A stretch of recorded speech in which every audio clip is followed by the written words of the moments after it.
It all begins right here. Last time we left off, our heroes had all come together on Angel Island, even reconvening with Dr. Eggman to come up with a new plan to defeat the Deadly Six. With the Zeddy now in control of all the Zombots around the world, and the light of hope now shining with a new plan, can our heroes come together and defeat them? Let's find out. What's up everybody and welcome back to the World of Reactions. My name is Wolfie and today we'll be taking a look at issue number 26 of the IDW Sonic the Hedgehog comic series. Nailed it! Yes! So if you guys are brand new to these comic reviews, here's how they normally go. First I tell you what I liked, what I didn't like, and then I give it a score. But before we do that, I must read this comic book back to you in an extremely overly dramatic fashion. So without further ado guys, let's begin!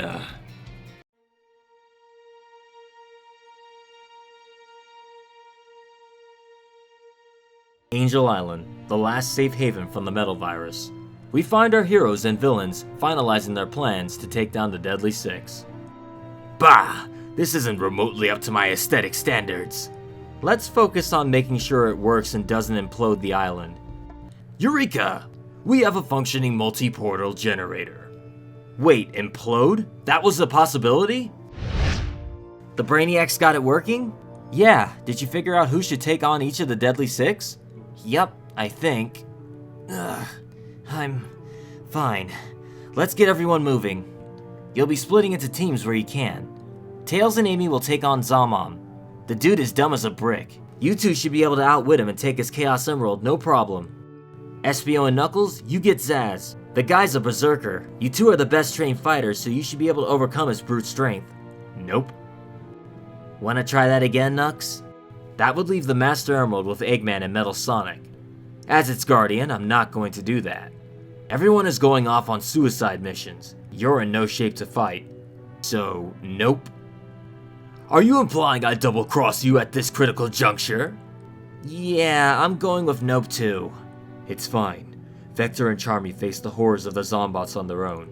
I can do no less. I already have a tactic in mind. And in this panel, we can see Espio flashing back to when he saw both Charmy and Vector zombotted before his eyes. Silver and Whisper, you get Zor. The guy is weird. Better you two handle him at a distance. Roger. Fighting side by side with the guardian angel of the battlefield again. Xena thinks way too highly of herself. She'll underestimate whoever comes for her. General, it's risky, but use that to your advantage. Understood. What about me? I want to help too. It is too dangerous.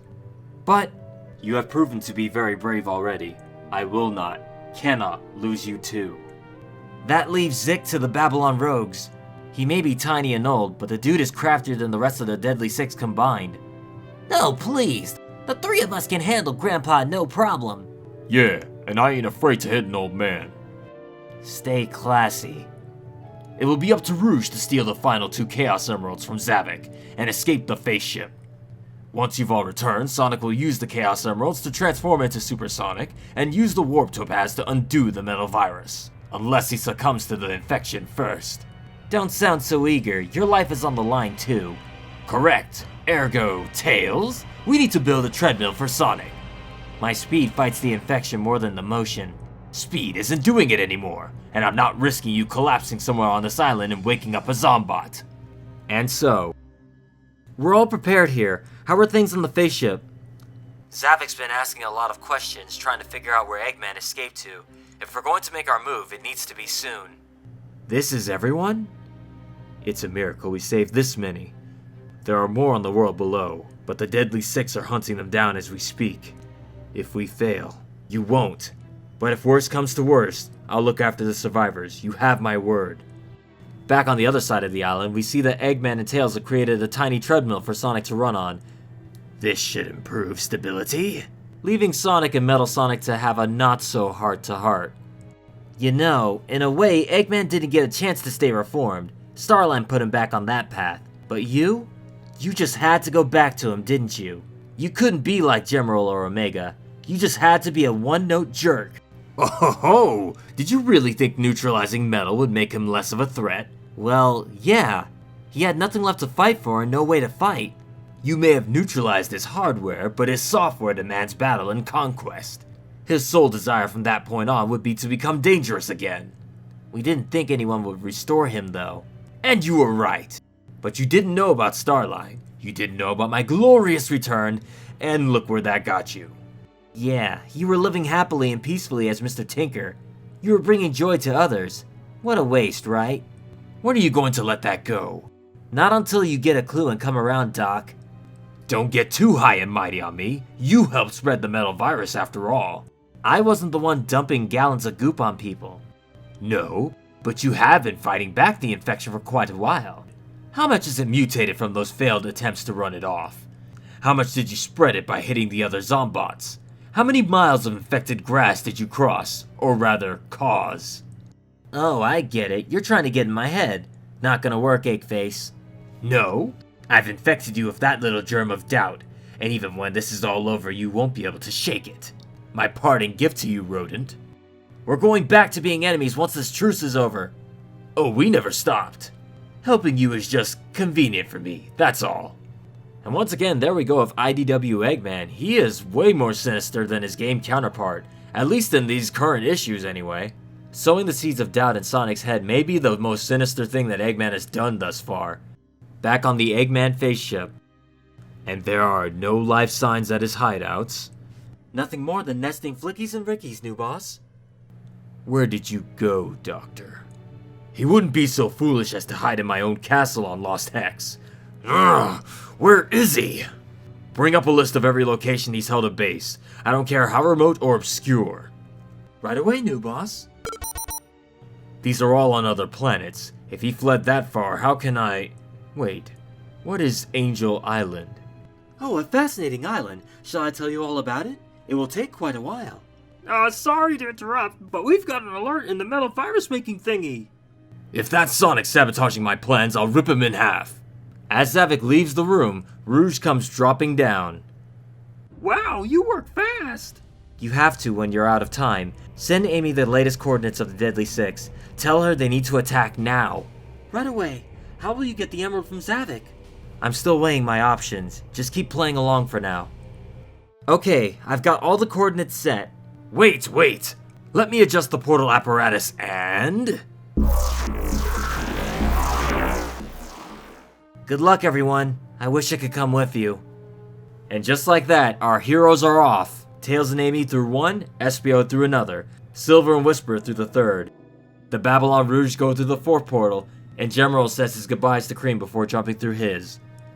Goodbye, Cream. I will be back soon. This isn't goodbye, General, because I'm going too!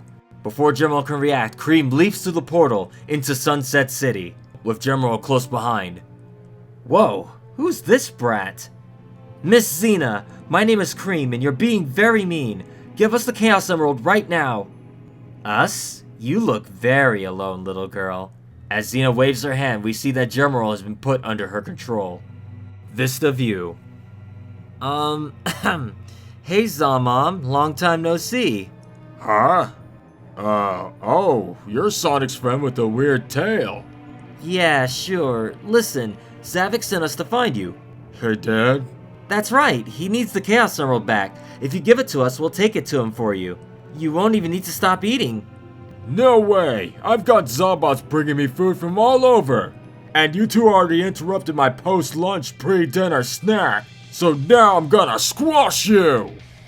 Riverside. Man, this is lame. I can make these Zombots tear into each other all day, but it doesn't do any damage. And every fuzzy punk I threw into the arena got converted, so the fun only lasts a few minutes. As Zazz is thinking aloud to himself, we see Espio, fully cloaked and invisible, making his way towards the Chaos Emerald embedded on his chest. I can't enjoy my blood sports without any blood. Woohoo! Woohoo! Haha! Jackpot! Impossible! You can't run and you sure can't hide. Orchardville. Do you see him? Yes. No clear shot. Can you grab the emerald from here? I can't be that precise, but I can be direct. Cover me. Roger. Listen up! I come from a future ruined by the selfish ambitions of you and your pack. Give up the Chaos Emerald or I'll make you pay for the future today! How long have you been practicing that line, kid? So what I'm doing now leads to a future of misery and destruction? It's all I could have ever hoped for. Winterberg. You lot, head east, and you, west. Third Phalanx, bring back any survivors. Fourth Phalanx, begin infecting the forest to the south. Hey, Gramps! Time for you to retire! As the Babylon rogues make their way towards Master Zik, he holds his hands up and begins to take control of their extreme gear. My, you fledglings have quite impressive airboards. Perhaps I'll take one of them for myself. Get off my extreme gear! Boss? What's the matter, Gramps? Afraid to fight your own battles? I retired from the battlefield long ago, but I suppose you children could do with a lesson in discipline and humility. Heh, senile old fool. Get him! As they engage in battle, Zik throws Storm and Wave's boards at them, knocking them both out. However, while Wave and Storm are down, Jet leaps over both of them, initiating his own attack and knocking Zik off of his board. Ha! Pretty good moves for a raisin. Give it up. I've got you beat. Perhaps. But I've got your friends. With this final panel, we see Wave and Storm have been cornered by all the Zombots. What will happen next? Find out next time on Sonic IDW, The Fight of Their Lives.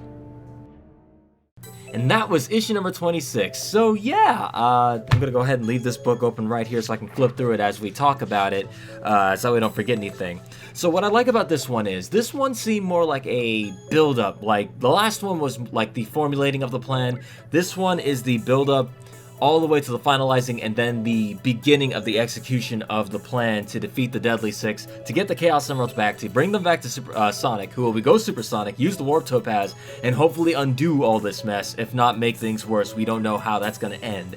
But we do know the Metal Arc Virus end is coming soon-ish. Don't know when, don't want to know when. I like reading it as it comes. That being said, I like that this is kind of this really does feel like a Avengers Endgame style thing, but then again, I'm only referencing that as the most popular, something that everybody can kind of reference, because a lot of people have seen Avengers Endgame. Like, this kind of has that feel, where all the heroes are kind of together, yet separate, all working together to achieve one goal, to stop the evil villain's intent here. And I like that they broke off the groups. We got Tails and Amy going after Zommom. I always called him Zommom, the fat, ugly, stupid one.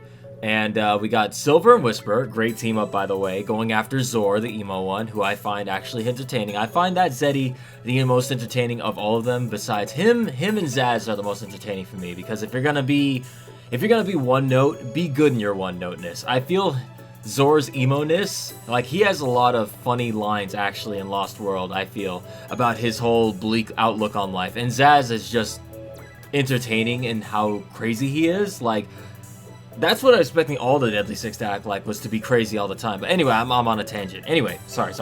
Espio is going off to deal with Zazz by himself. Maybe we'll get to see what Espio is capable of, but maybe not. I mean, things aren't looking great for a couple of our heroes at the end of this book. Sorry, let me try to keep on one thought here. Who else? Did I cover everybody? Oh! Cream and Gemerald. It was supposed to be just Gemerald going after Xena, but Cream went in there with them, and it's like, oh no. Oh no. Poor Cream, she's so distraught and so just not thinking straight, because like she's lost not Cream. Wow, I made the same mistake the last she did.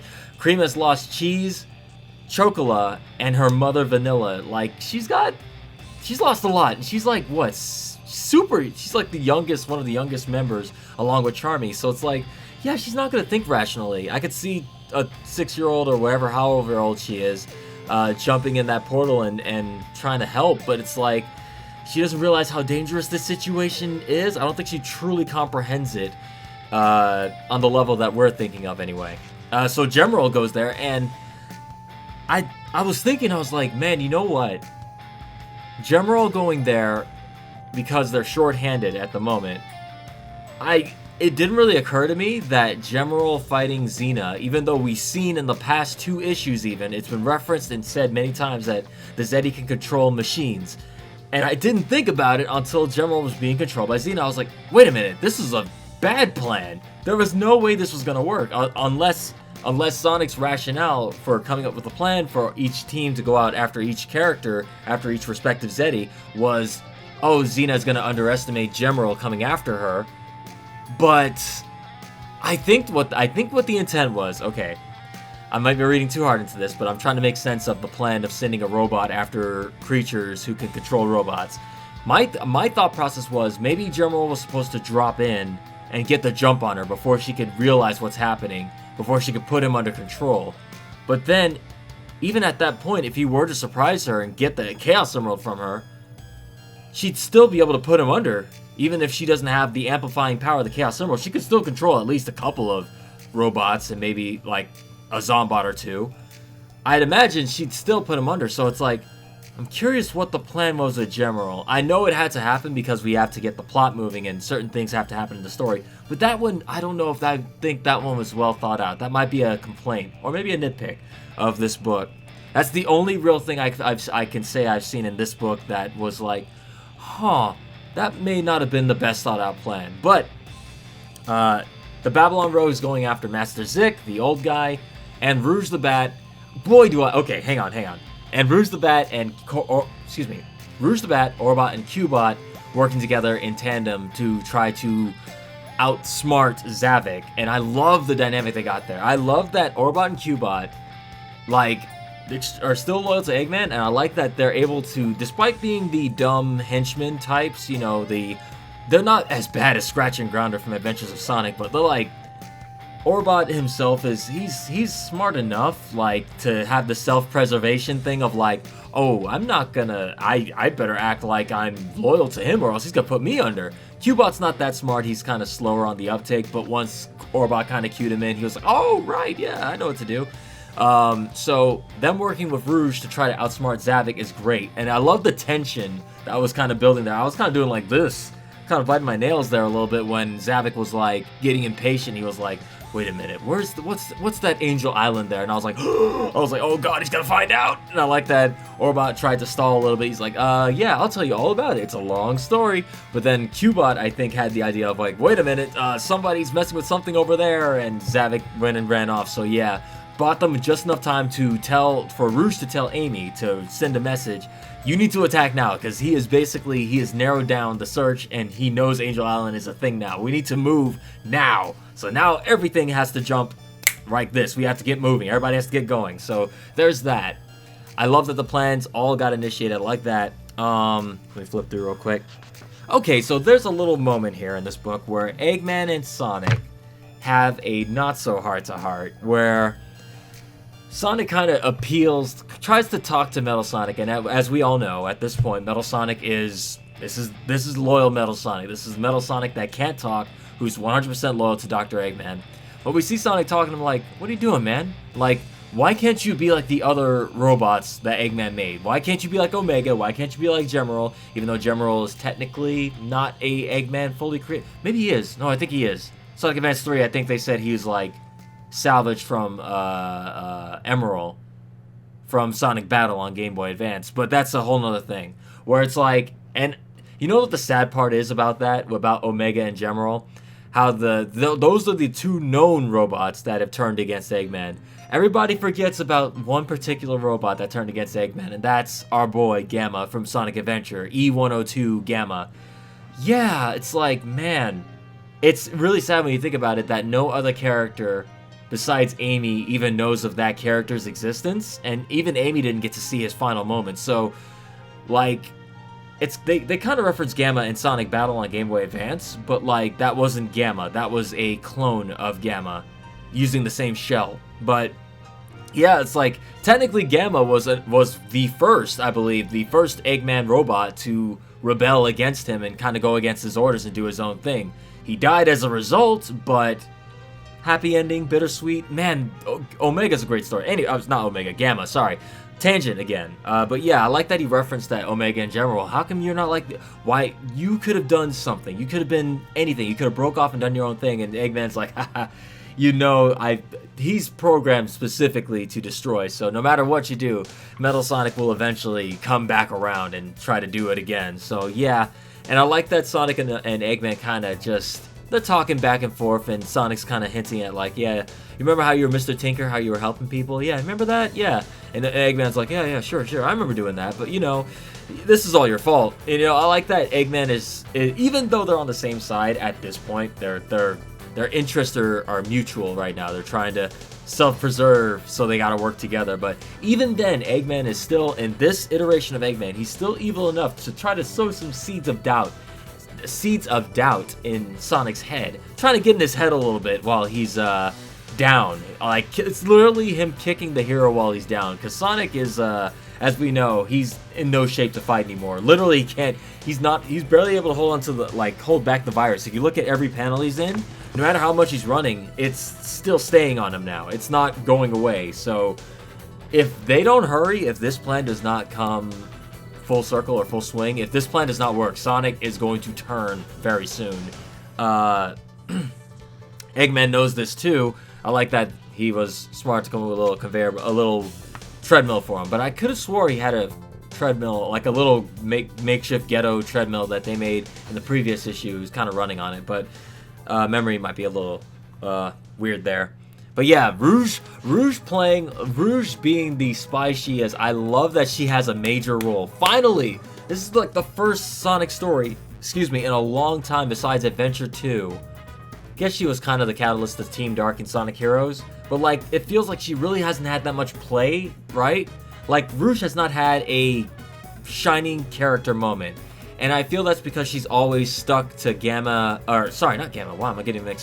Omega and Shadow. Like she's not really able to shine as her own character that much anymore. She's kind of either with Omega or Shadow. She's never by herself, so she doesn't really have these character moments. But man, am I glad that the Ian Flynn and the IDW is just giving her her chance to kind of have importance, a role of importance now. I feel that most of the characters who are the surviving non-Zombotic characters now are going to have their moments now to showcase what they can do, especially Espio. Espio is another character that really doesn't stand, like, he doesn't get the chance to stand out. He's a ninja, man. It's like, this should be his forte. Like, him being solo, this should kind of let him break out and do his own thing, even though he's in trouble now.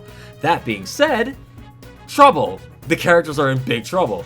They're all varying. I'm gonna start from the first one. The worst one right now is Cream. Cream jumping through that portal was the worst thing that could have happened, because now Gemerald going after her, now Gemerald is going to be controlled by Xena, and spoiler alert, they kind of showed it on my book anyway, they kind of showed what the next issue was gonna have in it, and yeah, I know what happens to Cream now.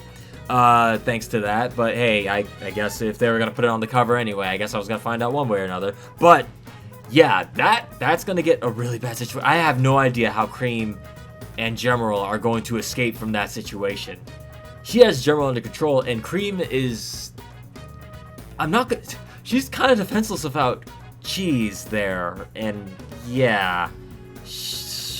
Not the best move, but again, she's only a child and she's not thinking right. She's seen a lot of crap. I can excuse this from her. It's bad, but I could see this happening. So, that's the worst one.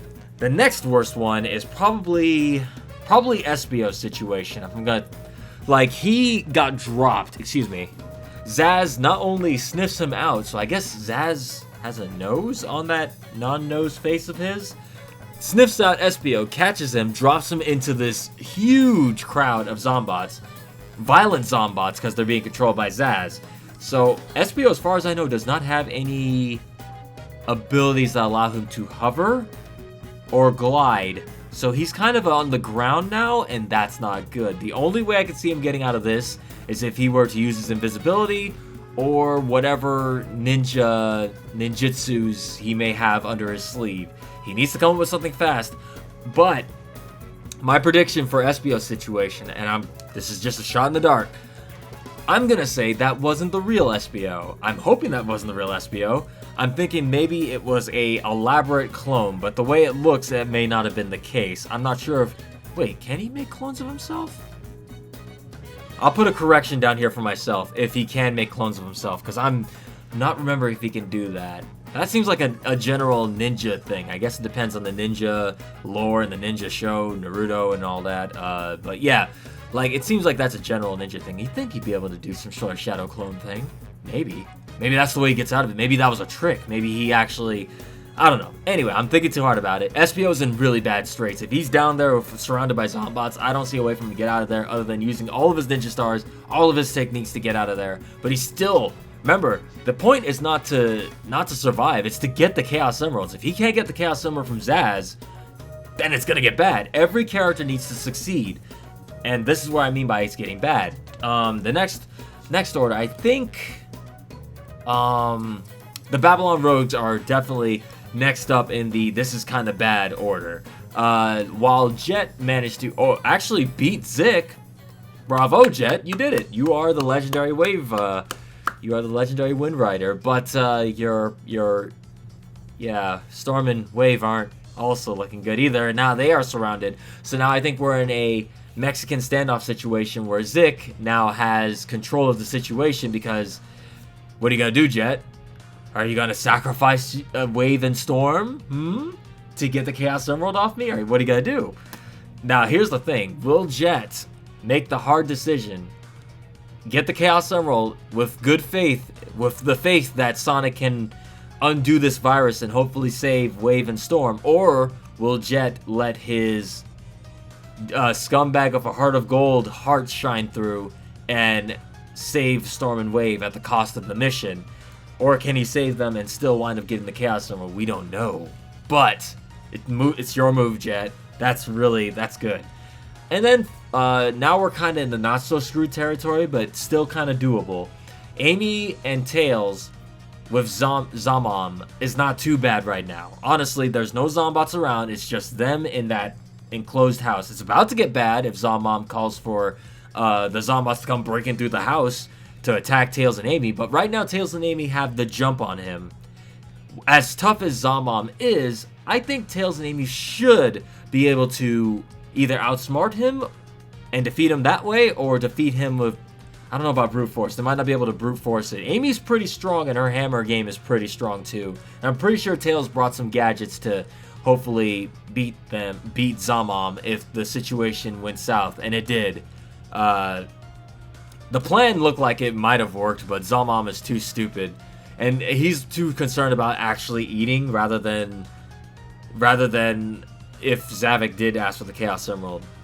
Who's left? Oh, Whisperer and Silver. I feel that situation is not that bad either. Silver kind of directed Zor's attention away. So Zor's attention is only on Silver at the moment. Whisper is still hidden. I think if she can get a clear shot on Zor and shoot the Chaos Emerald off his chest, and Silver doesn't get infected or attack too hard, I feel they can still manage to pull away from this situation unscathed. And now the last one is Rouge and Orbot and Cubot with Zavik. It's still doable. Rouge can still grab the Chaos Emerald off the throne of the Eggman face ship. But once she does that, I'm pretty sure that thing is powering the ship. The ship will pretty much fall, I believe, once she takes the Chaos Emerald from that throne.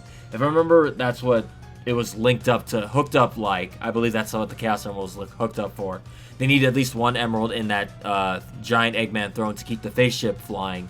But yeah, her having to take on Zavik himself to get the Chaos Emerald, that's going to be tricky. I have no idea how she's going to pull that off. Rouge is strong, but I'm not sure if she's Zavik strong. Like, Zavik is supposed to be super strong, or implied to be strong. We don't know. We have never seen him, like, hand-to-hand with other people. I'm a little sad that we didn't get to see Knuckles kind of square off with one of the Zeddies. He was supposed to go with Espio, but I can't really blame him for not wanting to leave the Master Emerald with Eggman. But here's the thing, right? This could get interesting as well. Eggman would potentially double-cross them all if Knuckles did leave and probably take the Master Emerald and maybe run off, right? And leave them all and like, screw this, I'm taking the Master Emerald as an infinite power source and I'm flying to space to let this thing ride out, right?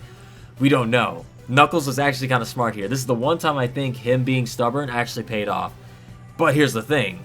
It's now just Sonic, Knuckles, an infected Sonic I may add, and Knuckles on the island, and as well as a bunch of survivors.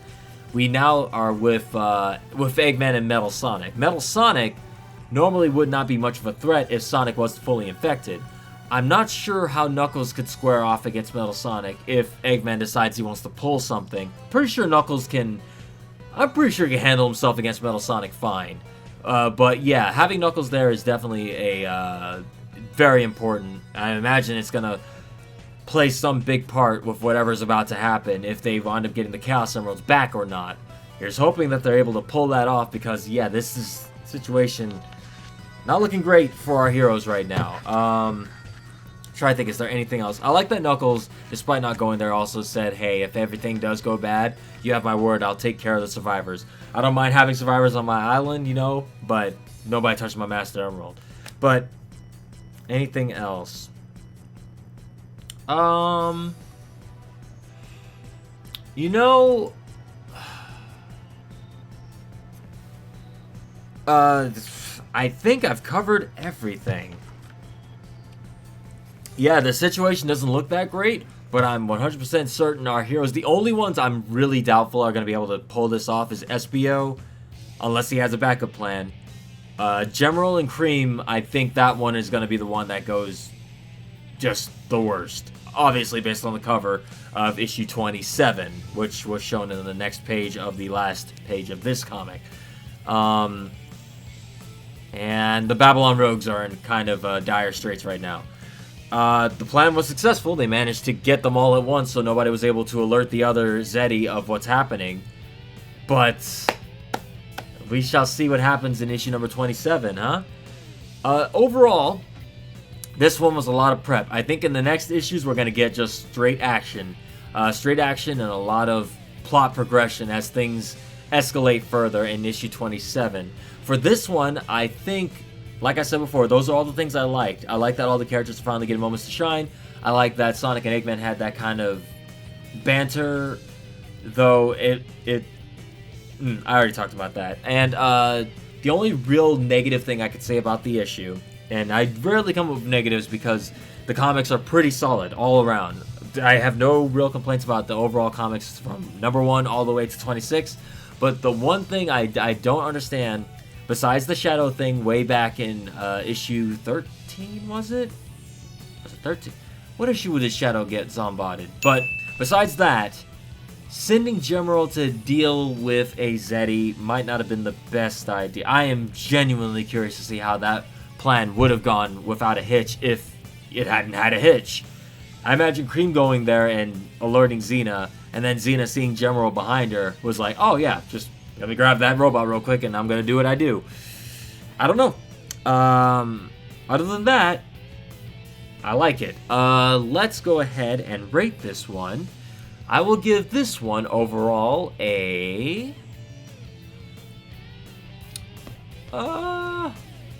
let's give this one a 7.8 out of 10. And I know what a lot of you are saying, 7, that's bad. No, 7 is good. It's still good. It's on the lower end because this one was a lot more prep. We only got to see stuff happening at the very end of this one. And I'm thinking the next ones are going to be very good. 7.8 seems fine. Maybe I'd bump it up to like an 8. Because, yeah, it's just... This one had to set us up, set the chess pieces in motion for the next issues, which are going to get us finally into the climax of this Zombot arc, I imagine. So that being said, that is my review. If you guys enjoyed these videos, maybe consider checking out my Patreon. Just check it out, maybe. If you guys want to pledge any amount from $1 or higher, it will get you into a tier that allows you to check out these comic reviews one day early. It's a small perk, but a perk nonetheless. Any amount you pledge or support is greatly appreciated. Thank you all so very much. Let's see. I did the dramatic reading. I did the score. I think I've covered everything, guys. For now, I'm going to go ahead and call it for this video. And until the next one, whenever that may be, stay safe out there, everybody. No, seriously, stay safe. Wash your hands. Just saying. And in the meantime, guys, stay tuned.